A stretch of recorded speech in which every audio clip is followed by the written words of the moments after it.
Poxa, lutei tanto, vai ter que dar. Vai ter que dar e vai ter que chegar em primeiro, porque ele é maior do que todos. E ele vai me dar essa corrida depois de tudo. E foi isso mesmo, Deus me deu essa corrida e valeu. E eu estou feliz demais e a emoção foi muito grande.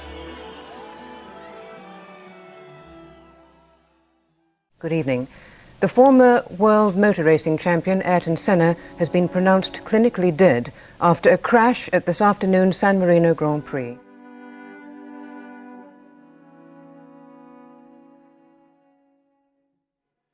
He is in Brazil, he's in my heart, he always has been. I've loved, even though I never got to meet him. He's someone I aspire to be like as a youngster. Pretty proud to say I think there are similarities in the way we drive today.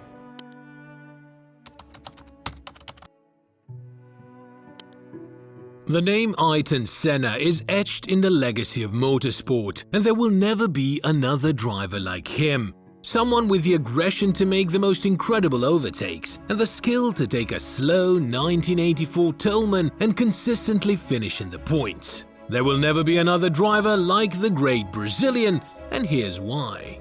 You either commit yourself as a professional racing driver that is designed to win races, or you come second, or you come third, or you come fifth. And I'm not designed to come third, fourth, or fifth. I race to win.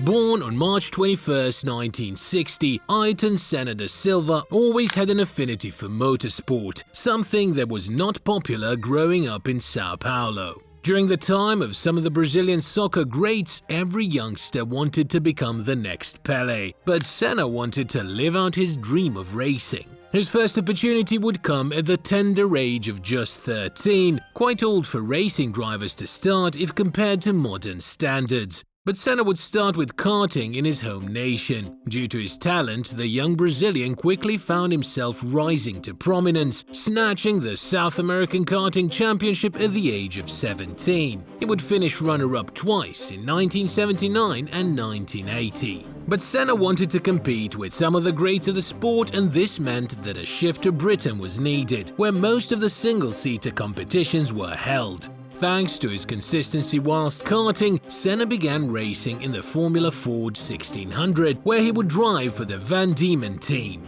It was at the age of 20 when Senna put the world on notice, winning both series he had contested in the RAC and Townsend Towson Formula Ford 1600 championships. But in 1981, disaster was about to strike, and the career of the young 21-year-old Senna almost came crashing down before it even started. Many believe that back in the day, motorsport was far cheaper than someone like Hamilton claims it is today. However, this was not the case, and young Brazilian also had to find the money through sponsorship if he wanted to break into Formula One. So in 1981, Ayrton Senna announced his retirement, citing a lack of sponsorship funds, and the young Brazilian had no clue what he was going to do with his life at just 21 years old. Senna headed back to Brazil, where he planned to take up a role in the family's building supplies company. Senna famously stated that a bad driver with money could always get the best car, but a good driver without the same was left out. Very reminiscent of something similar to what the great Lewis Hamilton uttered a few years back.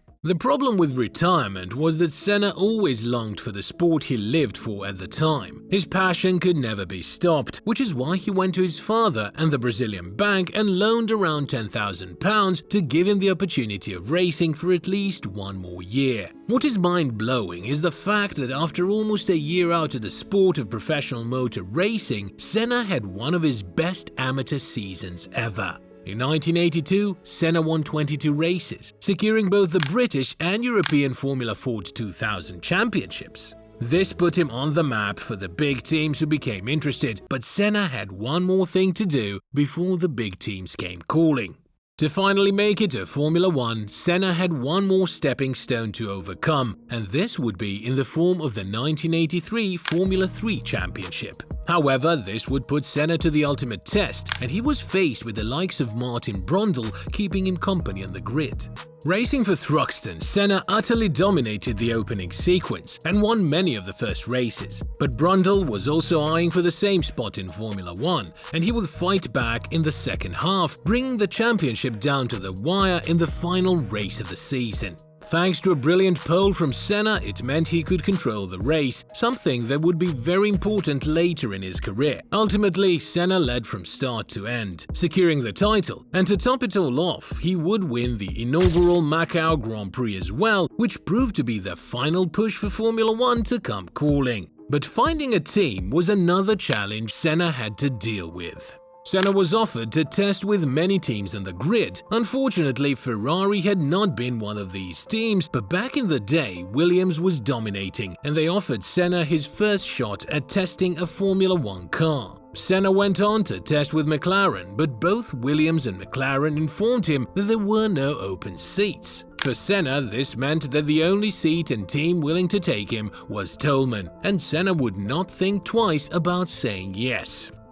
E, sem dúvida não um carro para ganhar uma corrida.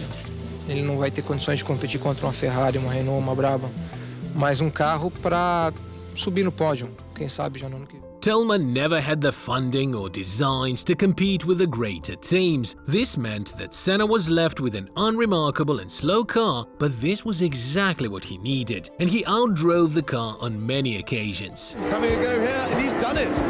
Straight past! Ultimately, Senna would finish his first race in 6th position and score a point on debut. Senna consistently found himself in the points, but the title fight was still a way off.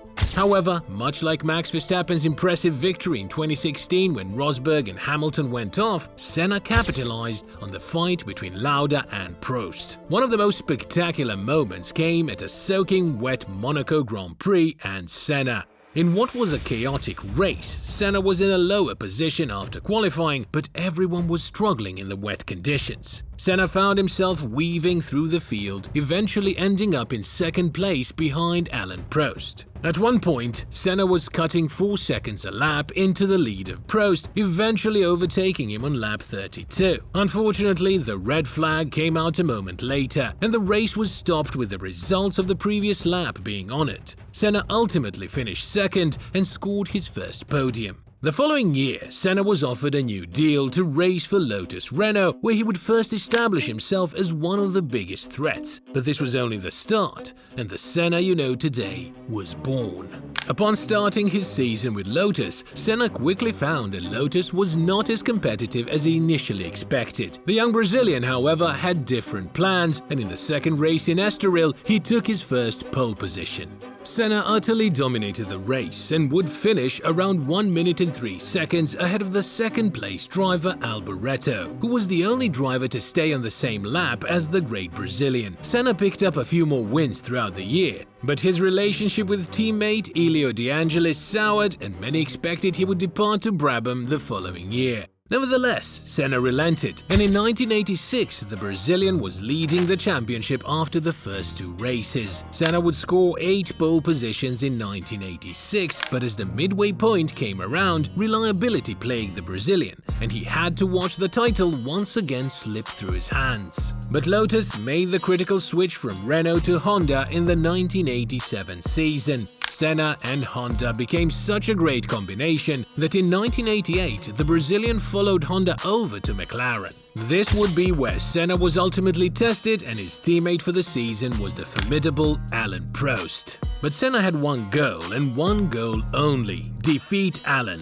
And his intentions became clear at Monaco. Senna, who had been leading fairly comfortably, found out that Prost was catching him on the twisty Monte Carlo circuit. Instead of fighting with Prost, Senna ramped up his pace, taking more and more risks with each lap, leading to an inevitable crash, something Senna himself would rue for the rest of his career. I think it's gonna get more and more exciting, the championship. Is it possible to be equal? The next battle between the two came in Portugal, when Prost found himself up against the pit wall at 180 miles per hour. Both drivers wouldn't give an inch, but Prost ultimately came out on top. This was one of the first warnings Senna got from the FIA for swerving and dangerous driving. At Monza, Prost once again played mind games, and thanks to some clever driving and then retiring, he set up Senna for failure, with the Brazilian almost running out of fuel and finishing 10th. But nothing was to stop Senna for the rest of the season, as he ultimately won the first of his 3 titles in 1988.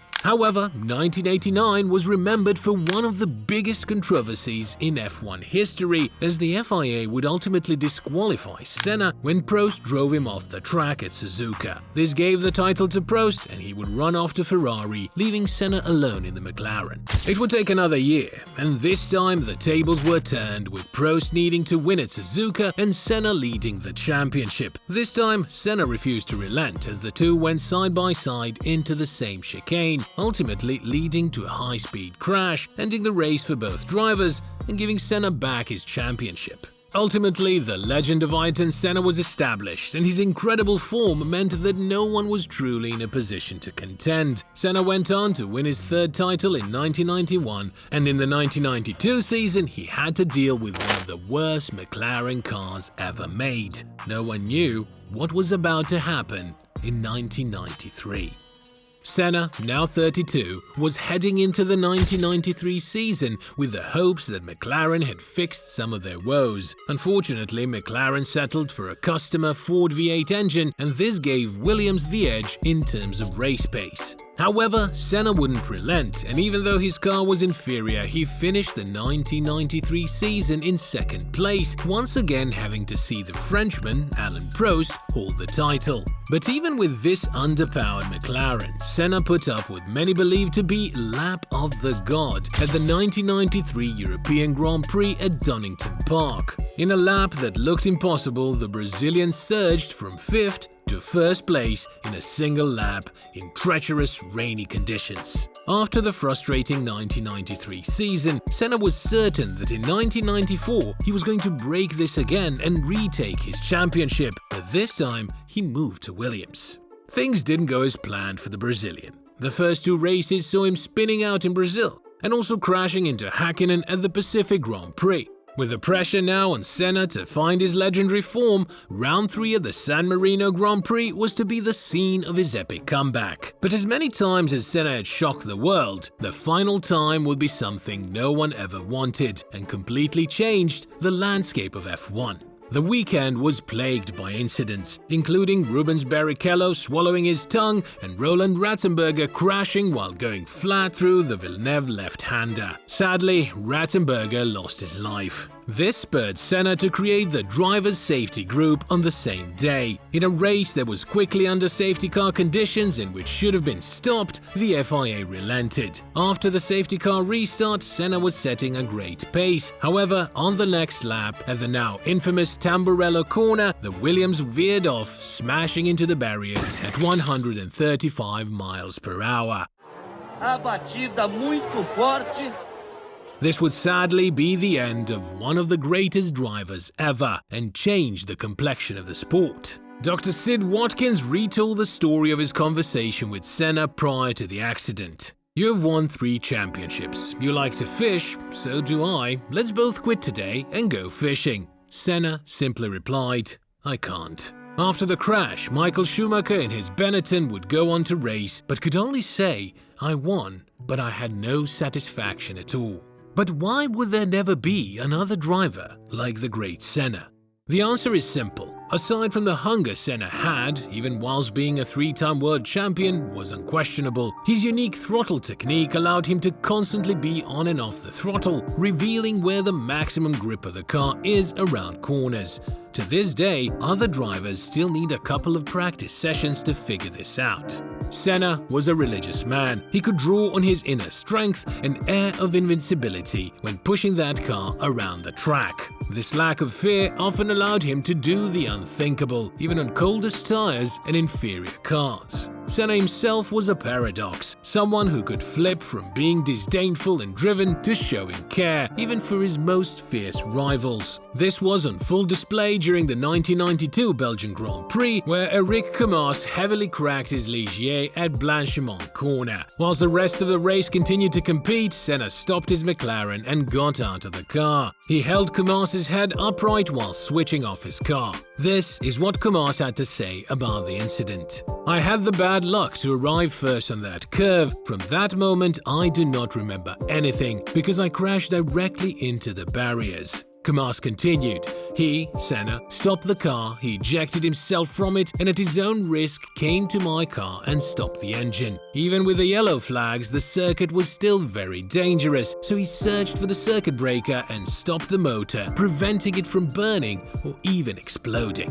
Senna never had to rely on the car, and whilst he was an aggressive driver, he always took the well-being of others seriously. His unique driving style has never been fully emulated, and his innate drive to be the best was on full display with no fewer than 3 teams. Senna was an incredible driver, but his personality truly made him the man we keep in our hearts today. This leaves us to wonder how he would have performed in today's racing, where Max is currently dominating, with a racing style also inspired by Senna. Is that why there will never be another Max? Watch this to find out.